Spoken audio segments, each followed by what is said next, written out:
ನಾನು ಮೊಹಮ್ಮದ್ ಸನಾವುಲ್ಲಾ, ರಾಜ್ಯ ಅಹಿಂದ ಚಳವಳಿ ಸಂಚಾಲಕ. ಮತ್ತೆ ನಾನು ಶಿವಮೊಗ್ಗ ಭದ್ರಾವತಿ ಮಹಾನಗರ ಪಾಲಿಕೆ ಮಾಜಿ ಉಪಮೇಯರ್.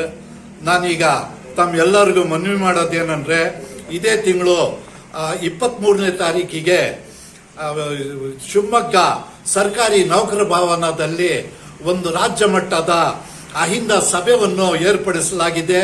ರೈತರಿಗೆ, ಕಾರ್ಮಿಕರಿಗೆ ಆ ಸಭೆಗೆ ಆಹ್ವಾನಿಸ್ತಾ ಇದ್ದೀವಿ.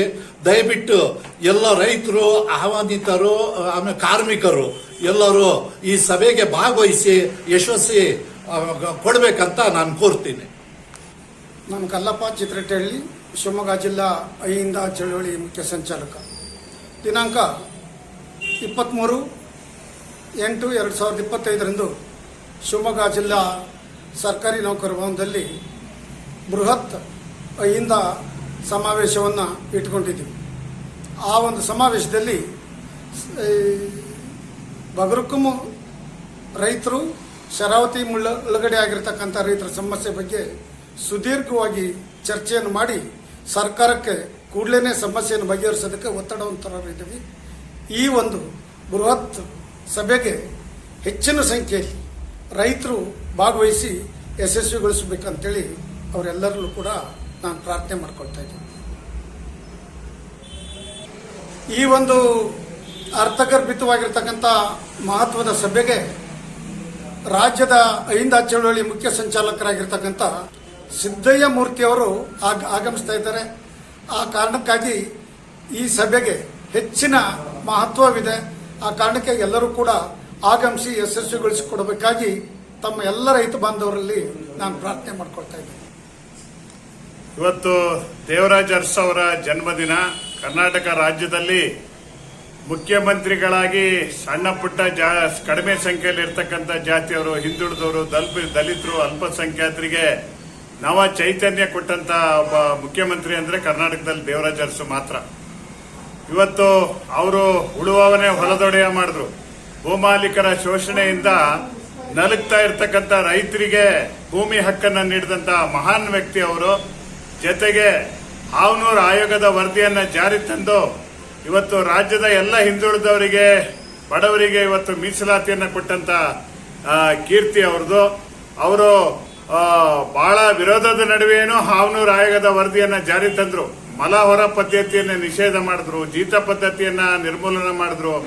ಆಮೇಲೆ ಪದವೀಧರರಿಗೆ ಸ್ಟೈಪೆಂಡರಿ ಉದ್ಯೋಗವನ್ನ ಕೊಟ್ಟು ಇವತ್ತು ರಾಜ್ಯದಲ್ಲಿ ಮನೆ ಮಾತಾಗಿದ್ದಂಥವ್ರು. ಅವರ ನಂತರ ಸಾಮಾಜಿಕ ಬದ್ಧತೆ ಇರಂತ ವ್ಯಕ್ತಿ, ಸಾಮಾಜಿಕ ನ್ಯಾಯ ಕೊಡ್ಲಿಕ್ಕೆ ಕಟಿಬದ್ಧರಾದಂತ ಮತ್ತೊಬ್ಬ ಮುಖ್ಯಮಂತ್ರಿ ಈ ರಾಜ್ಯದಲ್ಲಿ ಬಂದಿಲ್ಲ. ಇವತ್ತು ರಾಜೀವ್ ಗಾಂಧಿ ಅವರ ಜನ್ಮದಿನನೂ ಹೌದು. ಸಂವಿಧಾನಕ್ಕೆ ತಿದ್ದುಪಡಿ ಮಾಡಿ ಯುದ್ಧ ಮತ್ತು ಭೂಕಂಪ ಇದ್ರೆ ಮಾತ್ರ ಸ್ಥಳೀಯ ಸಂಸ್ಥೆಗಳ ಚುನಾವಣೆಯನ್ನು ಮುಂದಾಕ್ಬೋದು. ಜಿಲ್ಲಾ ಪಂಚಾಯತ್, ತಾಲೂಕ್ ಪಂಚಾಯತ್, ನಗರ ಪಾಲಿಕೆ, ಗ್ರಾಮ ಪಂಚಾಯತಿ ಕಡ್ಡಾಯವಾಗಿ 5 ವರ್ಷಕ್ಕೊಮ್ಮೆ ನಡೀಬೇಕು ಅಂತ ಕಾನೂನು ತಂದ್ರು. ಅದರಲ್ಲೇ ಅವ್ರದೇ ಪಕ್ಷ ಇವತ್ತು ರಾಜ್ಯದಲ್ಲಿದ್ರೂ ಸಹ ಕಳೆದ 4 ವರ್ಷದಿಂದ ಜಿಲ್ಲಾ ಪಂಚಾಯತ್ ಚುನಾವಣೆಗಳಾಗಿಲ್ಲ.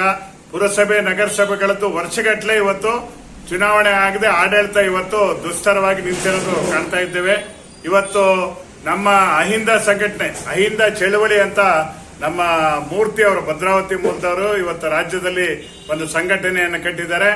ಅವರು 23ನೇ ತಾರೀಕು ಶಿವಮೊಗ್ಗದಲ್ಲಿ ಸರ್ಕಾರಿ ನೌಕರರ ಭವನದಲ್ಲಿ ಬೆಳಗ್ಗೆ 10ವರೆಗೆ, ಅವತ್ತು ಶನಿವಾರ ಬೆಳಗ್ಗೆ 10ವರೆಗೆ ಕೊಡಗು, ಚಿಕ್ಕಮಗಳೂರು, ದಕ್ಷಿಣ ಕನ್ನಡ, ಉಡುಪಿ, ಆಮೇಲೆ ಚಿಕ್ಕಮಗಳೂರು ಇಲ್ಲಿ ಇವತ್ತೇನು ಅರಣ್ಯ ಭೂಮಿಯಲ್ಲಿ ವಾಸ ಆಗಿದ್ದಾರೆ. ಕೇಂದ್ರ ಸರ್ಕಾರ ಕಾಯ್ದೆ ತಂದ್ರು 2006-8ರಲ್ಲಿ ಅವರಿಗೆ ಹಕ್ಕುಪತ್ರ ಕೊಡಕ್ಕೆ ಕಾಯ್ದೆ ತಂದ್ರು. 25 ವರ್ಷ 2025 ಆದ್ರೂ 18 ವರ್ಷ ಆದ್ರೂ ಇನ್ನು ಆ ಕಾಯ್ದೆ ಜಾರಿಗೆ ಬಂದಿಲ್ಲ. ಇವತ್ತು ನಮ್ಮ ಜಿಲ್ಲೆಯಲ್ಲಿ ಶರಾವತಿ, ಚಕ್ರ, ವರಾಯಿ, ಸಾವೇಕ್ಲು, ತುಂಗಭದ್ರಾ ಡ್ಯಾಮು, ಅಂಬ್ಳಿಗೊಳ ಡ್ಯಾಮಿಗೆ, ಕೃಷಿ ಮತ್ತೆ ವಿದ್ಯುತ್ತಿಗೆ, ಇಡೀ ರಾಜ್ಯದ ನೀರಾವರಿಗೆ ಇವತ್ತು ಭೂಮಿಯನ್ನ ಕೊಟ್ಟಂತ, ತ್ಯಾಗ ಮಾಡಿದಂತ ರೈತರು, ಮುಳುಗಡೆ ಸಂತ್ರಸ್ತರಿಗೆ ಭೂಮಿ ಹಕ್ಕನ್ನ ಕೊಡೋದ್ರಲ್ಲಿ ಇವತ್ತು ಮೀನಾಮೇಷ ಮಾಡ್ತಿದ್ದಾರೆ. ನಮ್ಮ ಮುಖ್ಯಮಂತ್ರಿಯವರು ಅಧಿಕಾರ ಬಂದ್ರೆ ತಕ್ಷಣನೇ ಈ ರಾಜ್ಯದಲ್ಲಿ ಶಿವಮೊಗ್ಗ ಜಿಲ್ಲೆಯ ಮಲೆನಾಡಿನ ಜನರ, ಶಿವಮೊಗ್ಗ ಜಿಲ್ಲೆ ಮತ್ತು ಮಲೆನಾಡಿನ ಎಲ್ಲ ಜನರ ಸಮಸ್ಯೆ ಬಗೆಹರಿಸಬೇಕು ಅಂತ ಇದ್ರು. ಆದ್ರೆ ಬಗೆಹರಿಸಿಲ್ಲ, ಇದುವರೆ ಬಗೆಹರಿಸ್ತೀವಿ ಅಂತ ಹೇಳಿ ಮಾತನ್ನು ತಪ್ಪಿದ್ದಾರೆ. ಜೊತೆಗೆ ಕಾಂತರಾಜ್ ವರದಿ, ಇವತ್ತು ರಾಜ್ಯದಲ್ಲಿ ಸಾಮಾಜಿಕ ಶೈಕ್ಷಣಿಕವಾಗಿ ಹಿಂದುಳಿದಿರೋರಿಗೆ ಇವತ್ತು ಒಂದು ನ್ಯಾಯಬದ್ಧವಾದಂತ ಸಾಮಾಜಿಕ ನ್ಯಾಯ ಕೊಡ್ಲಿಕ್ಕೆ ಇವತ್ತು ಅವರು ಶಾಶ್ವತ ಹಿಂದುಳಿದ ವರ್ಗದ ಆಯೋಗದವನ್ನ ರಚನೆ ಮಾಡಿ 165 ಕೋಟಿ ರೂಪಾಯಿಯನ್ನು ಖರ್ಚು ಮಾಡಿದ್ರು. ಇವತ್ತು ಅದನ್ನ ಜಾರಿ ತರ್ತಕ್ಕಂಥದ್ದಕ್ಕೆ ಸಂವಿಧಾನ ಮತ್ತೆ ಸುಪ್ರೀಂ ಕೋರ್ಟಿನ ಆಶಯನೂ ಹೌದು. ಆದ್ರೆ ರಾಜ್ಯದಲ್ಲಿ ಕಾಂತರಾಜ್ ವರದಿಯನ್ನ ಮೇಲ್ವರ್ಗದಗಳ ಚಿತಾವಣೆ, ಮೇಲ್ವರ್ಗದವರ ಬೆದರಿಕೆಯಿಂದ ಇವತ್ತು ರಾಜ್ಯದ ಮುಖ್ಯಮಂತ್ರಿಗಳು ಅದು 10 ವರ್ಷ ಆಗಿದೆ, ಅದನ್ನ ಜಾರಿ ತರಕ್ ಬರಲ್ಲ ಅಂತ ಹೇಳಿ ಮತ್ತೊಮ್ಮೆ ಸರ್ವೆ ಮಾಡ್ತೀವಿ ಅಂತ ಹೇಳಿದ್ದಾರೆ. ಇದು ಜನರ ಕಣ್ಣೆರೆಸುವ ತಂತ್ರ. ಅಲ್ಪಸಂಖ್ಯಾತರು, ದಲಿತರು, ಹಿಂದುಳಿದವರು 75% ಜನಸಂಖ್ಯೆ ಇರೋರು, ಅವರಿಗೆ ಸಾಮಾಜಿಕ ನ್ಯಾಯ ಕೊಡದೇ ಇದ್ರೆ ಇವತ್ತು ರಾಜಕಾರಣದಲ್ಲೇ ಮೂಲೆ ಗುಂಪಾಗಬೇಕಾಗುತ್ತೆ ಅನ್ನೋದು ಆಡಳಿತ ನಡೆಸಿದವರು ಅರ್ಥ ಮಾಡ್ಕೋಬೇಕು.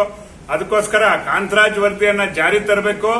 ಜೊತೆಗೆ ಮಲೆನಾಡಿನ ರೈತರ ಸಮಸ್ಯೆಯನ್ನ ಬಗೆಹರಿಸಬೇಕು ಅಂತ ಒತ್ತಾಯ ಮಾಡಿ 23ನೇ ತಾರೀಕು ಶನಿವಾರ ಬೆಳಗ್ಗೆ 10ವರೆಗೆ ಸರ್ಕಾರಿ ನೌಕರರ ಭವನದಲ್ಲಿ ಶಿವಮೊಗ್ಗದಲ್ಲಿ ಕಾರ್ಯಕ್ರಮ ಇದೆ. ಎಲ್ಲ ರೈತ ಬಾಂಧವರು, ಮುಳುಗಡೆ ಸಂತ್ರಸ್ತರು ಮತ್ತೆ ಅಹಿಂದ ವರ್ಗಕ್ಕೆ ಸೇರಿದವರೆಲ್ಲರೂ ಹೆಚ್ಚಿನ ಸಂಖ್ಯೆಯಲ್ಲಿ ಬಂದು ಮತ್ತೊಂದು ಬಲವಾದ ಹೋರಾಟಕ್ಕೆ ಸಿದ್ಧತೆ ಮಾಡೋಣ ಅಂತ ಹೇಳಿ ನಾನು ವಿನಂತಿ ಮಾಡ್ಕೊಳ್ತೀನಿ. ಎಲ್ಲರೂ ಬರಬೇಕು.